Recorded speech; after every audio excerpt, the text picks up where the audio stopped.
ओम नमो भगवते वासुदेवाय। स्वागत है आप सभी का हमारे चैनल पर। आज के इस वीडियो में आप सुनेंगे वैशाख मास के महात्म के चौथे अध्याय की कथा और इसके साथ ही आप एक और विष्णु भक्त गयासुर की कथा सुनेंगे और इसके साथ ही गजेंद्र मोक्ष का पाठ भी सुनेंगे। तो वीडियो को अंत तक अवश्य देखिए और अगर वीडियो आपको पसंद आए तो एक लाइक अवश्य कर दीजिए। आपके लाइक से ही हमें पता चलता है आपको हमारा वीडियो पसंद आया। और अभी तक अगर आपने हमारे चैनल को सब्सक्राइब नहीं किया है तो चैनल को सब्सक्राइब करके बेल आइकन पर क्लिक भी अवश्य कर लीजिए। तो चलिए सुनते हैं वैशाख मास के महात्म के चौथे दिन की कथा। नारद जी बोले, हे राजन, जैसे रसों में दूध, दूध से दही और दही से घी उत्तम है, ऐसे ही मासों में कार्तिक मास से माघ मास और माघ मास से वैशाख मास अधिक महत्वपूर्ण है। इस महीने में धर्म करना बरगद की बराहे की तरह बढ़ता है, अर्थात बरगद के पेड़ की तरह बढ़ता है।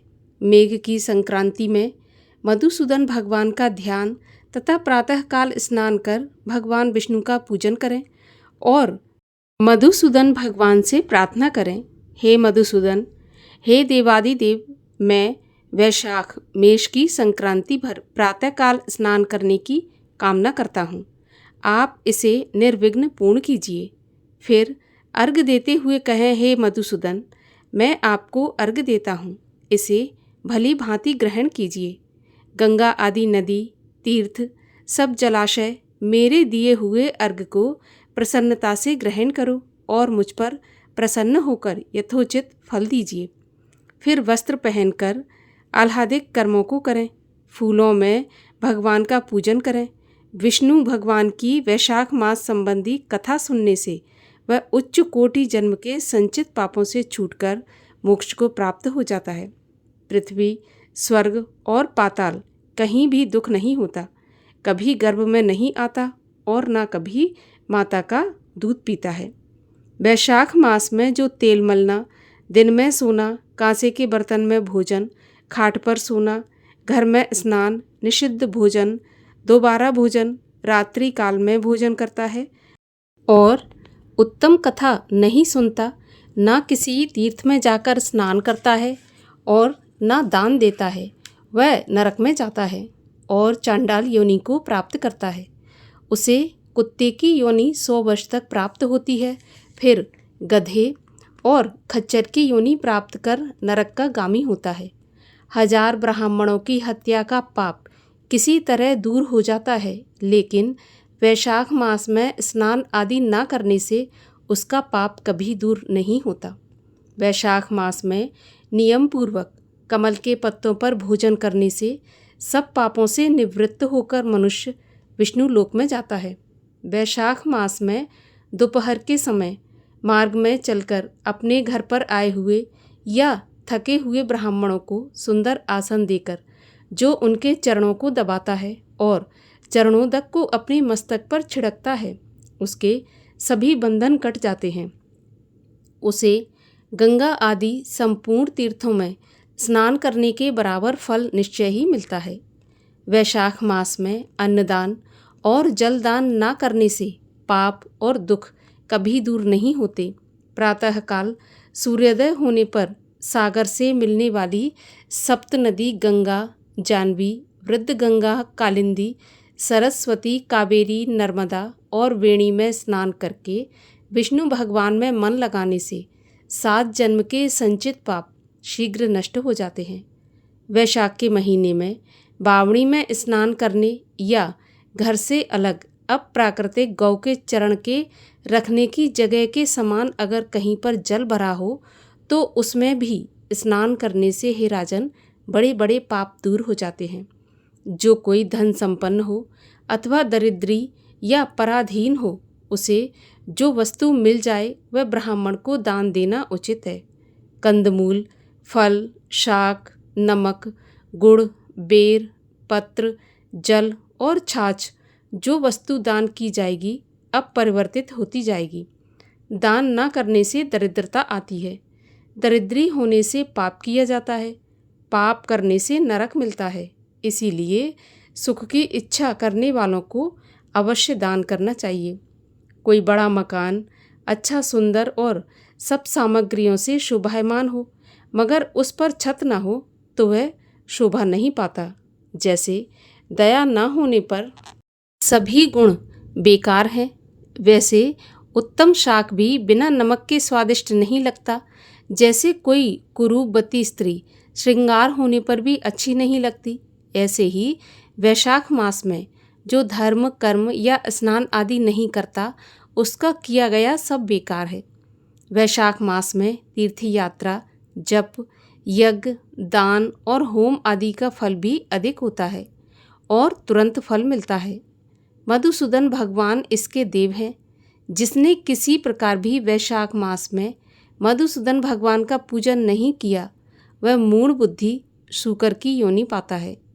जो तुलसी दल से वैशाख मास में भगवान मधुसूदन की पूजा करता है, वह सार्वभौम राजा हो कोटि जन्म तक अनेक सुख भोगता है और फिर अपने करोड़ कुलों को लेकर विष्णु की सायुज्य मुक्ति को प्राप्त करता है।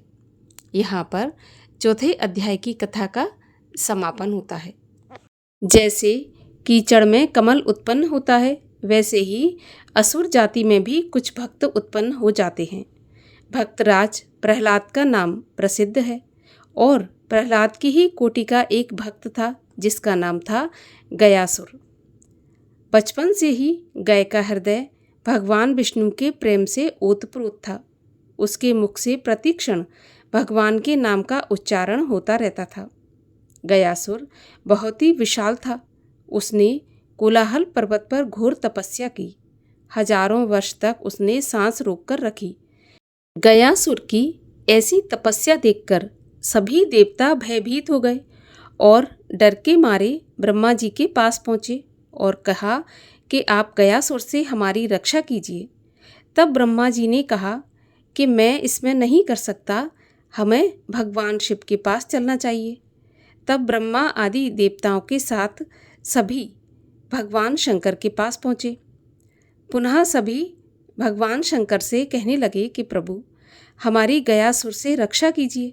इस समय गयासुर घोर तपस्या कर रहा है और जैसे ही उसकी तपस्या पूरी होगी, वह निश्चित ही स्वर्ग पर आक्रमण करेगा, तो आप हमारी गयासुर से रक्षा कीजिए। तब भगवान शिव कहने लगे, हे देवगणों, गयासुर भगवान विष्णु का अनन्य भक्त है, हमें भगवान विष्णु के पास ही चलना चाहिए। तब भगवान शिव के साथ सभी देवगण भगवान विष्णु के पास पहुँचे। भगवान विष्णु ने कहा, आप सब देवता यहाँ किस प्रयोजन से पधारे हैं? तब भगवान शिव कहने लगे कि प्रभु, गयासुर इस समय तपस्या में लीन है और उसकी तपस्या से सारे संसार में कोलाहल मच रहा है। कृपा करके आप गयासुर को तपस्या से उठाइए। तब भगवान विष्णु ने कहा कि आप सभी देवता गयासुर के पास पहुँचे, मैं भी वहाँ पर आ रहा हूँ। इतना कहकर भगवान विष्णु गयासुर के पास पहुँचे और गयासुर से पूछने लगे कि गयासुर, तुम किस लिए तपस्या कर रहे हो? हम सभी देवता तुमसे संतुष्ट हैं, इसीलिए तुम्हारे पास आए हैं। अब तुम अपना इच्छित वरदान मांगो। तब गयासुर बोला कि प्रभु, मेरी इच्छा है कि मैं सभी देव, द्विज, यज्ञ, तीर्थ, ऋषि, मंत्र और योगियों से बढ़कर पवित्र हो जाऊं। तब देवताओं ने प्रसन्नतापूर्वक गयासुर को वरदान दे दिया और वे प्रेम से उसे देखकर और उसका स्पर्श कर अपने अपने लोकों में चले गए। गयासुर को ये वरदान था कि उसको जो भी देखेगा या उसका स्पर्श करेगा तो उसके सभी पाप उसी क्षण जलकर भस्म हो जाएंगे। इस तरह भक्तराज गय ने अपने शरीर को पवित्र बनाकर प्रायः सभी पापियों का उद्धार कर दिया। जो भी उसे देखता और उसका स्पर्श करता तो उसके सारे पाप उसी क्षण नष्ट हो जाते। इस प्रकार से नरक का दरवाजा ही बंद हो गया। तब भगवान विष्णु ने अपने भक्त के पवित्र शरीर का उपयोग सदा के लिए करने की सोची। किसी का शरीर तो अमर रह नहीं सकता, गाय के उस पवित्र शरीर के पतन के बाद प्राणियों को उसके शरीर से यह लाभ नहीं मिलता। अतः भगवान ने ब्रह्मा जी को भेजकर उसके शरीर को मंगवा लिया। गयासुर अतिथि के रूप में आए हुए ब्रह्मा को पाकर बड़ा प्रसन्न हुआ और उसने अपने जन्म और तपस्या को सफल माना। ब्रह्मा जी ने कहा कि हे गयासुर, मुझे इस पृथ्वी पर यज्ञ करना है। इसके लिए मैंने सारे तीर्थों को ढूंढ लिया, परंतु मुझे ऐसा कोई स्थान प्राप्त नहीं हुआ जो तुम्हारे शरीर से बढ़कर पवित्र हो। अतः यज्ञ के लिए तुम अपना शरीर मुझे प्रदान करो।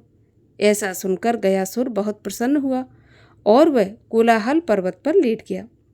ब्रह्मा जी यज्ञ की सामग्री के साथ वहां पधारे। प्रायः सभी देवता और ऋषि भी वहां उपस्थित हुए। गयासुर के शरीर पर बहुत बड़ा यज्ञ हुआ। ब्रह्मा जी ने पूर्णाहुति देकर स्नान किया। यज्ञ का स्तंभ भी गाड़ा गया। भक्तराज गयासुर चाहते थे कि उसके शरीर पर सभी देवताओं का वास हो। भगवान विष्णु का निवास गयासुर को अधिक अभिष्ट था, इसलिए उसका शरीर हिलने लगा। जब सभी देवता उस पर बस गए और भगवान विष्णु गदाधर के रूप में वहां पर स्थित हो गए, तब भक्तराज गयासुर ने हिलना बंद कर दिया। तभी से गयासुर सबका उद्धार करता आ रहा है।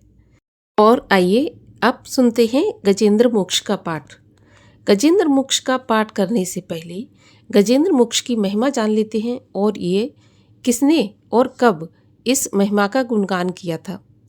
गजेंद्र मोक्ष की कथा श्रीमद् भागवत पुराण के 8वें स्कंद में है। दूसरे अध्याय में ग्राह के साथ गजेंद्र के युद्ध का वर्णन है।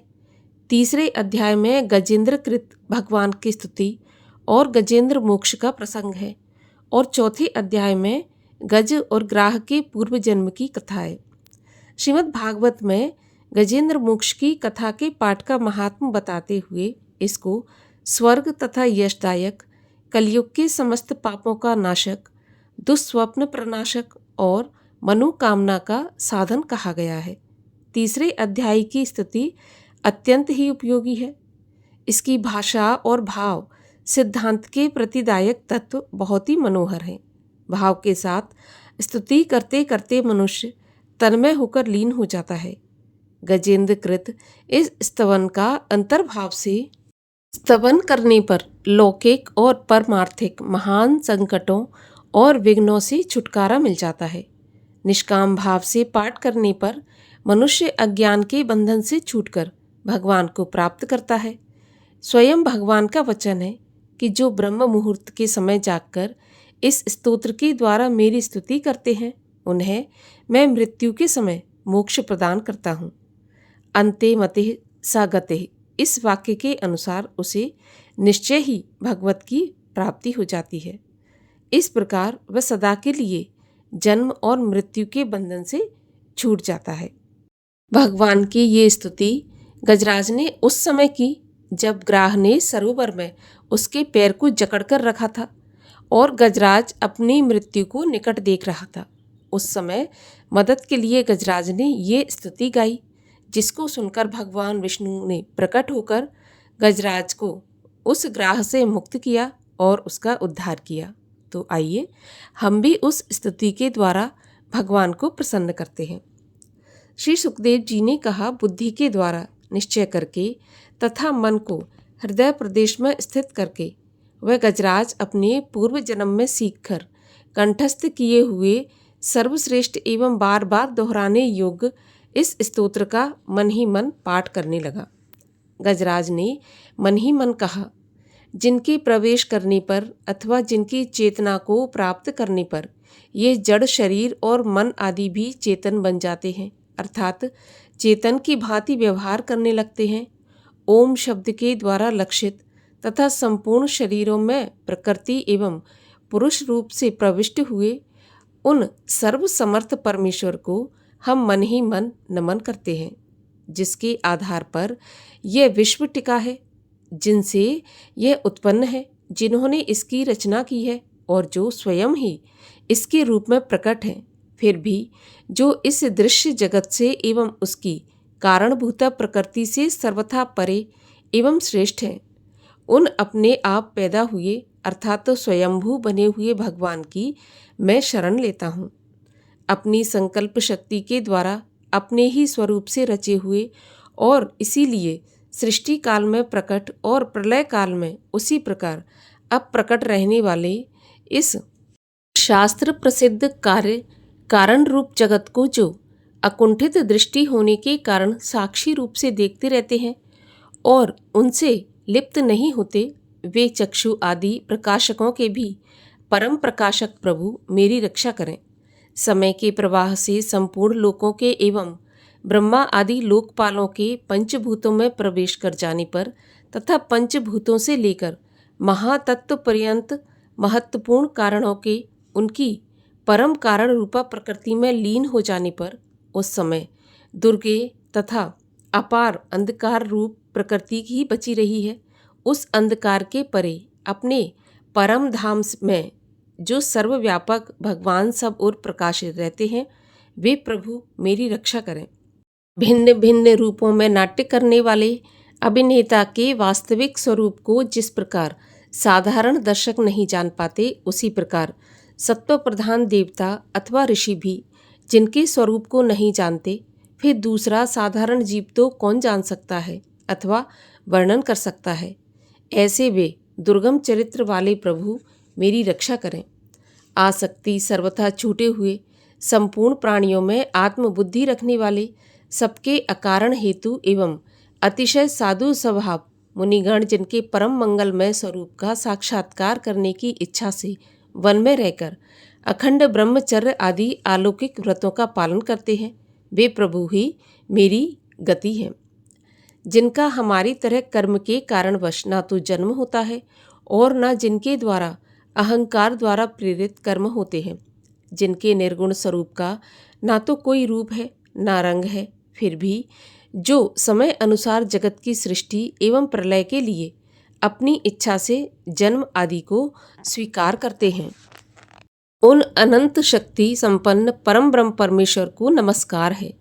उन प्राकृत आकार रहित एवं अनेकों आकार वाले अद्भुत कर्मा भगवान को बार बार नमस्कार है। स्वयं प्रकाश एवं सबके साक्षी परमात्मा को नमस्कार है। उन प्रभु को जो मन वाणी एवं चित्त वृत्तियों से भी सर्वथा परे हैं, उनको बार बार नमस्कार है। विवेक की पुरुष के द्वारा सत्वगुण विशिष्ट निवृत्ति धर्म के आचरण से प्राप्त होने योग्य मोक्ष सुख के देने वाले तथा मोक्ष सुख की अनुभूति रूप उस प्रभु को नमस्कार है। सत्वगुण को स्वीकार करके शांत, रजोगुण को स्वीकार करके घोर एवं तमोगुण को स्वीकार करके मूढ़ की भांति प्रतीत होने वाले भेद रहित और सदा स्वभाव से स्थित ज्ञान घन उन प्रभु को नमस्कार है। शरीर व इंद्रियों आदि के समुदाय एवं संपूर्ण पिंडों के ज्ञाता सबके स्वामी साक्षी रूप आपको नमस्कार है। सबके अंतर्यामी प्रकृति के भी परम कारण किंतु स्वयं कारण रहित उन प्रभु को नमस्कार है। संपूर्ण इंद्रियों एवं उनके विषयों के ज्ञाता, समस्त प्रतीतियों के कारण रूप, संपूर्ण जड़ प्रपंच एवं सबकी मूलभूता अविद्या के द्वारा सूचित होने वाले तथा संपूर्ण विषयों में अविद्या रूप से भासने वाले आपको नमस्कार है। सबके कारण किंतु स्वयं कारण रहित तथा कारण होने पर भी परिणाम रहित होने के कारण अन्य कारणों से विलक्षण कारण आपको बार बार नमस्कार है। संपूर्ण वेदों एवं शास्त्रों के परम तात्पर्य मोक्ष रूप एवं श्रेष्ठ पुरुषों की परम गति भगवान को नमस्कार है। जो त्रिगुण रूप काष्ठों में छिपे हुए ज्ञानमय अग्नि है, उक्त गुणों में हलचल होने पर जिनके मन में सृष्टि रचने की वाह वृत्ति जागृत हो जाती है तथा आत्म तत्व की भावना के द्वारा विधि निषेध रूप शास्त्र से ऊपर उठे हुए ज्ञानी महात्माओं में जो स्वयं प्रकाशित रहते हैं, उन प्रभु को मैं नमस्कार करता हूँ। मुझ जैसे शरणागत पशु तुल्य अर्थात अविद्याग्रस्त जीव की अविद्या रूप फांसी को सदा के लिए पूर्ण रूप से काट देने वाले अत्यधिक दयालु एवं दया करने में सब कभी आलस्य न करने वाले नित्य मुक्त प्रभु को नमस्कार है। अपने अंश से संपूर्ण जीवों की मन में अंतर्यामी रूप से प्रकट रहने वाले सर्वनियंता अनंत परमात्मा आपको नमस्कार है। शरीर, पुत्र, मित्र, घर, संपत्ति एवं कुटुंबियों में आसक्त लोगों के द्वारा कठिनता से प्राप्त होने वाले तथा मुक्त पुरुषों के द्वारा हृदय में निरंतर चिंतन किए जाने वाले ज्ञान स्वरूप सर्वसमर्थ भगवान को नमस्कार है, जिन्हें धर्म, मनोवांछित भोग, धन एवं मोक्ष की कामना से भजने वाले लोग अपनी मनचाही गति पा लेते हैं, अपितु जो उन्हें अन्य प्रकार के अयाचित भोग एवं अविनाशी पार्षद शरीर भी देते हैं, वे अतिशय दयालु प्रभु मुझे इस विपत्ति से सदा के लिए उबार लें।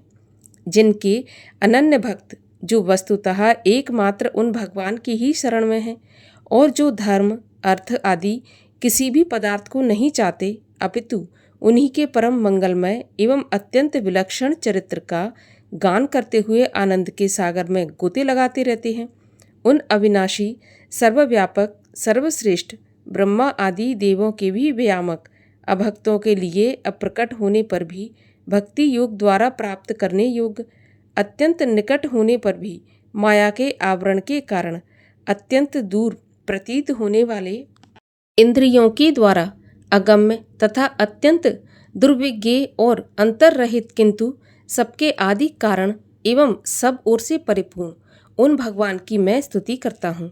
ब्रह्मा आदि समस्त देवता, चारों वेद तथा संपूर्ण चराचर समस्त जीव नाम और आकृति के भेद से जिनके अत्यंत क्षुद्र अंश के द्वारा रचे गए हैं, जिस प्रकार प्रज्वलित अग्नि से लपटें तथा सूर्य से किरणें बार बार निकलती हैं और पुनः अपने कारण में लीन हो जाती हैं, उसी प्रकार बुद्धि, मन, इंद्रियां और नाना योनियों में उत्पन्न होने वाले शरीर एवं यह गुणमय प्रपंच जिन स्वयं प्रकाश परमात्मा से प्रकट होता है और पुनः उन्हीं में लीन हो जाता है, वे भगवान वास्तव में न तो देवता हैं, न असुर हैं, न मनुष्य हैं, न तिर्यक योनि के प्राणी हैं, न वे स्त्री हैं, न पुरुष और न नपुंसक हैं, न वे ऐसे कोई जीवन हैं जिनका इन तीनों ही श्रेणियों में समावेश हो सके, न वे गुण हैं, न कर्म, न कार्य और न कारण हैं।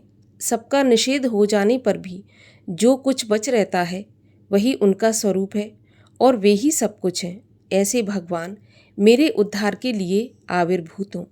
मैं इस ग्राह के चंगुल से छूटकर जीवित रहना नहीं चाहता, क्योंकि भीतर और बाहर तथा सबसे अज्ञान के द्वारा ढके हुए इस हाथी के शरीर से मुझे क्या लेना देना। मैं तो आत्मा के प्रकाश को ढक देने वाले उस अज्ञान की निवृत्ति चाहता हूँ, जिसका कालक्रम से अपने आप नाश नहीं होता, अपितु भगवान की दया से अथवा ज्ञान के उदय से होता है। इस प्रकार मोक्ष का अभिलाषी मैं, विश्व के रचयिता, स्वयं विश्व के रूप में प्रकट तथा विश्व से सर्वथा परे, विश्व को खिलौना बनाकर खेलने वाले, विश्व में आत्मा रूप से व्याप्त, अजन्मा, सर्वव्यापक एवं प्राप्त होने योग्य वस्तुओं में सर्वश्रेष्ठ श्री भगवान को प्रणाम करता हूँ तथा उनकी शरण में हूँ, जिन्होंने भगवत भक्ति रूप योग के द्वारा कर्मों को जला डाला है। वे योगी लोग उसी योग के क्षरा शुद्ध किए हुए अपने हृदय में जिन्हें प्रकट हुआ देखते हैं, उन योगेश्वर भगवान को मैं नमस्कार करता हूँ, जिनकी त्रिगुणात्मक सत्व, रज, तम रूप शक्तियों का राग रूप वेग असह्य है, जो संपूर्ण इंद्रियों के विषय रूप में प्रतीत हो रहे हैं, जिनकी इंद्रियां विषयों में ही रची बसी रहती हैं। ऐसे लोगों को जिनका मार्ग भी मिलना असंभव है, शरणागत रक्षक एवं अपार शक्तिशाली आपको बार बार नमस्कार है, जिनकी अविद्या नाम शक्ति के कार्य रूप अहंकार से ढके हुए अपने स्वरूप को ये जीवन जान नहीं पाता, उन अपार महिमा वाले भगवान की मैं शरण में आया हूँ। श्री सुखदेव जी ने कहा, जिसने इस प्रकार से भगवान के भेद रहित निराकार स्वरूप का वर्णन किया था, उस गजराज के पास जब ब्रह्मा आदि कोई भी देवता नहीं आए, तो भिन्न भिन्न प्रकार के विशिष्ट विग्रहों को ही अपना स्वरूप मानते हैं तथा साक्षात श्रीहरि, जो सबके आत्मा होने के कारण सर्वदेव स्वरूप हैं, वे वहाँ पर प्रकट हो गए।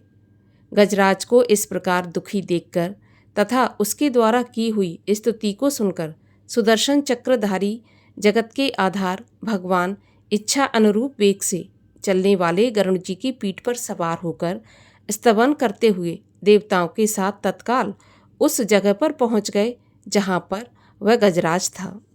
सरोवर के भीतर महाबली ग्राह के द्वारा पकड़े जाने पर दुखी हुए उस हाथी ने आकाश में गरुड़ की पीठ पर चक्र को उठाए हुए भगवान श्रीहरि को देखकर अपनी सूंड को, जिसमें उसने पूजा के लिए कमल का एक फूल लेकर रखा था, उसे ऊपर उठाया और बड़ी ही कठिनता से सर्वपूज्य भगवान नारायण आपको प्रणाम है ऐसा वाक्य कहा।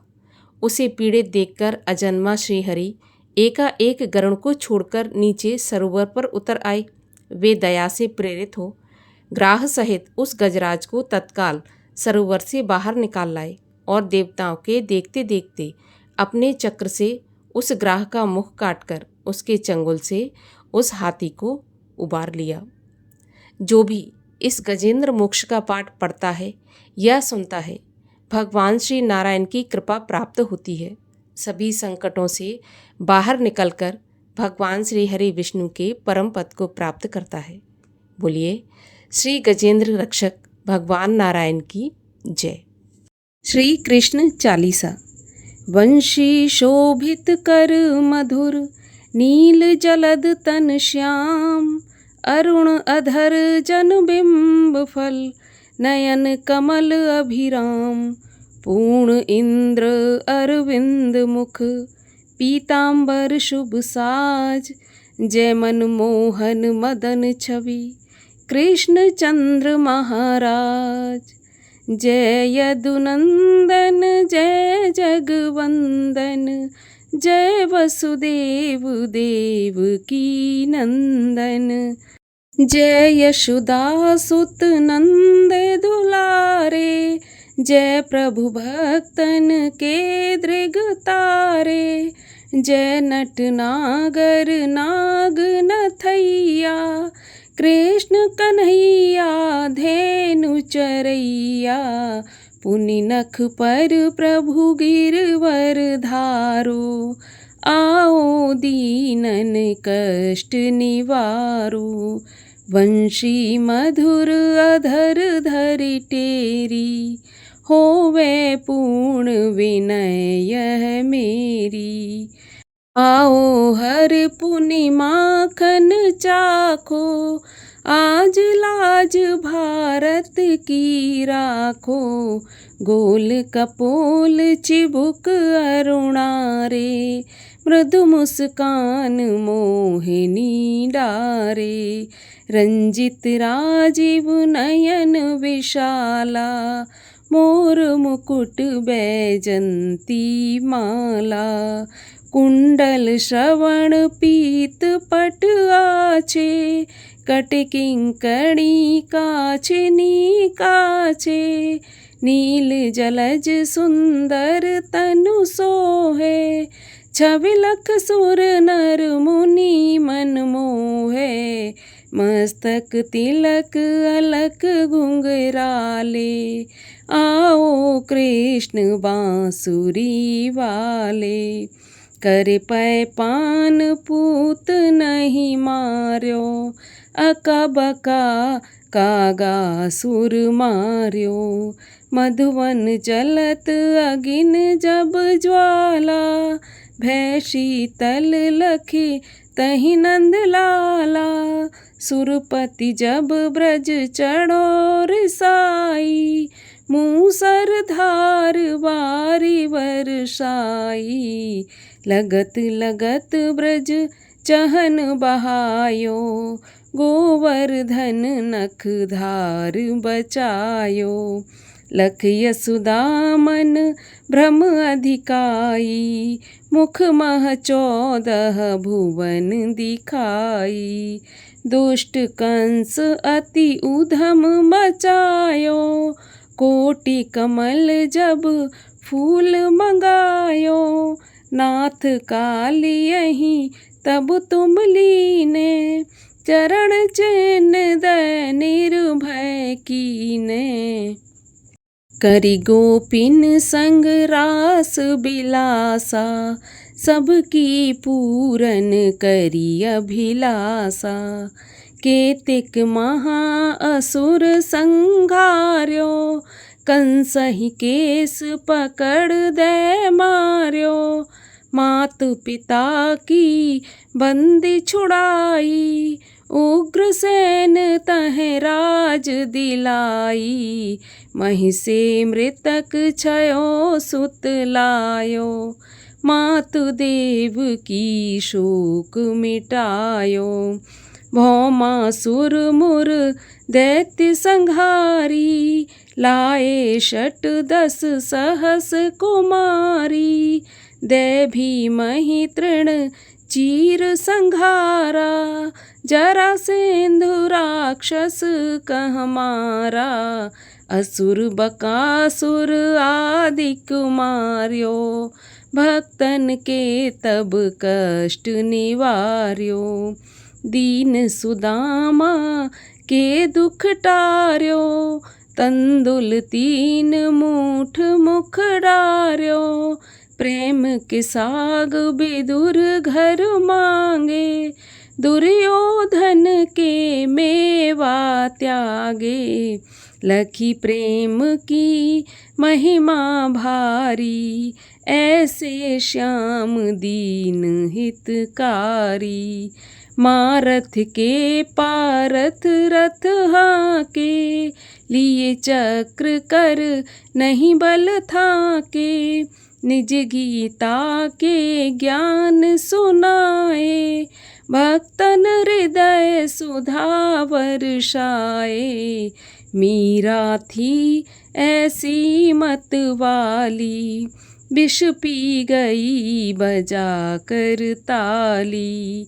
राणा भेजा सांप पिटारी, शालग्राम बने बनवारी। निज माया तुम विधि दिखायो, उरते संशय सकल मिटायो। तब शत निंदा करी तत्काला, जीवन मुक्त भयो शिशुपाला। जबहि द्रौपदी टेर लगाई, दीनानाथ लाज अब जाई। तुरतहि वसन बने नंदलाला, बड़े चीर भय अरु मुँह काला। अस अनाथ के नाथ कन्हैया, डूबत भंवर बचावत नैया। सुंदर दास आस उर धारी, दया दृष्टि की जय बनवारी। नाथ सकल मम कुमति निवारो, क्षमउ बेग अपराध हमारो। खोलो पट अब दर्शन दीजे, बोलो कृष्ण कन्हैया की जय। यह चालीसा कृष्ण का पाठ करे उर्धार, अष्ट सिद्ध नव निधि फल लहे पदारथ चार। ओम जय श्री कृष्ण हरे, प्रभु जय श्री कृष्ण हरे। भक्तन के दुख सारे, पल में दूर करे। ओम जय श्री कृष्ण हरे।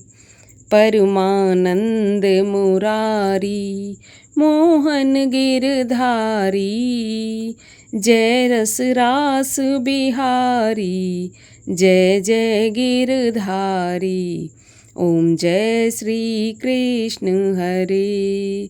कर कंकन कटि सोहत, कानन में बाला। मोर मुकुट पीतांबर, सोहे वनमाला। ओम जय श्री कृष्ण हरे। दीन सुदामा तारे, दरिद्रों के दुख टारे। गज के फंद छुड़ाए, भवसागर तारे। ओम जय श्री कृष्ण हरे। हिरण्यकश्यप संहारे, नरसिंह रूप धरे। पाहन से प्रभु प्रगटे, जम के बीच परे। ओम जय श्री कृष्ण हरे। केशी कंस विदारे, नलकूबर तारे।